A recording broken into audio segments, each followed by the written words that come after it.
एक समय की बात है, तथागत बुद्ध उन दिनों मगध प्रवास पर थे।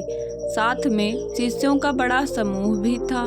प्रतिदिन बुद्ध के प्रवचन होते, जिनका लाभ लेने के लिए बड़ी संख्या में लोग आते।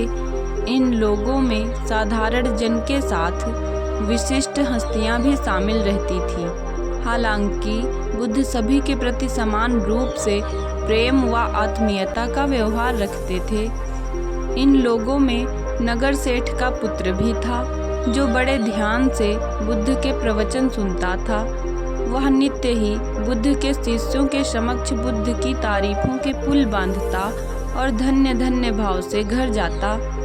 एक दिन प्रवचन समाप्त होने के बाद उसने किसी शिष्य से कहकर बुद्ध से मिलने की हार्दिक इच्छा प्रकट की। जब उसे बुद्ध के सामने ले जाया गया तो उसने उन्हें प्रणाम कर कहा, भगवान, आप जैसा तपस्वी और ज्ञानी व्यक्ति पहले न कभी हुआ था और न भविष्य में कभी होगा। यह सुनते ही बुद्ध ने उसकी बात बीच में ही रोककर कहा, वत्स, क्या तुमने इतना अध्ययन कर लिया है कि अब तक कितने संत महापुरुष हुए हैं, और क्या भविष्य में भी जान चुके हो कि आगे और कोई नहीं होगा? युवक लज्जित भाव से चुप खड़ा रहा, क्योंकि इस बात का उसके पास कोई जवाब नहीं था।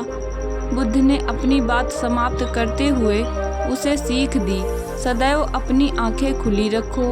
जो जैसा है उसे वैसा ही महत्व दो, किसी से उसकी तुलना मत करो। कथा का सार यह है कि किसी भी क्षेत्र के अधिकारी विद्वान की स्वतंत्र रूप से प्रशंसा करना उचित है, किंतु सर्वश्रेष्ठ बताना अनुचित, क्योंकि श्रेष्ठता को व्यक्ति समय व स्थान की सीमाओं में नहीं बांधा जा सकता। नंबर 2, सुख शांति का स्थायी आधार। आश्रम में रहने वाले शिष्यों ने एक दिन अपने गुरु से प्रश्न किया, गुरुजी, धन, कुटुंब और धर्म में से कौन सच्चा सहायक है? गुरुजी ने उत्तर में यह कथा सुनाई। एक व्यक्ति के 3 मित्र थे। तीनों में से एक उसे अत्यधिक प्रिय था। वह प्रतिदिन उससे मिलता और जहाँ खिन्न जाना होता तो वह उसी के साथ जाता। दूसरे मित्र से उस व्यक्ति की माध्यम मित्रता थी, उससे वह 2-4 दिन में मिलता था। तीसरा मित्र से वह 2 माह में एक बार ही मिलता और कभी किसी काम में उसे साथ नहीं रखता था।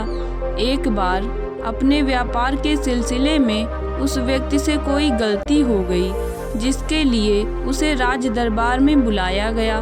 वह घबराया और उसने प्रथम मित्र से सदा की भांति साथ चलने का आग्रह किया, किंतु उसने सारी बात सुनकर चलने से इनकार कर दिया, क्योंकि वह राजा से संबंध बिगाड़ना नहीं चाहता था।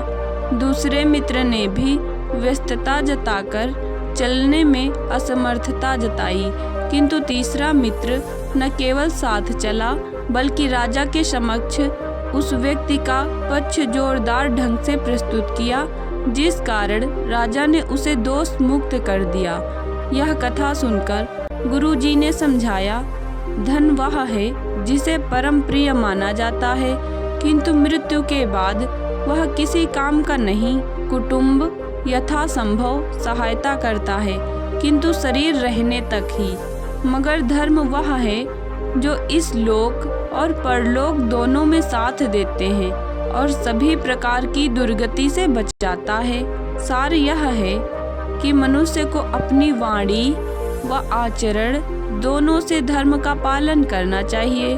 यही सुख शांति का स्थायी आधार है। तो दोस्तों, आपको यह कहानी पसंद आई हो तो वीडियो को लाइक करें, चैनल को सब्सक्राइब करें और मिलते हैं नेक्स्ट वीडियो में। जय हिंद, जय भारत।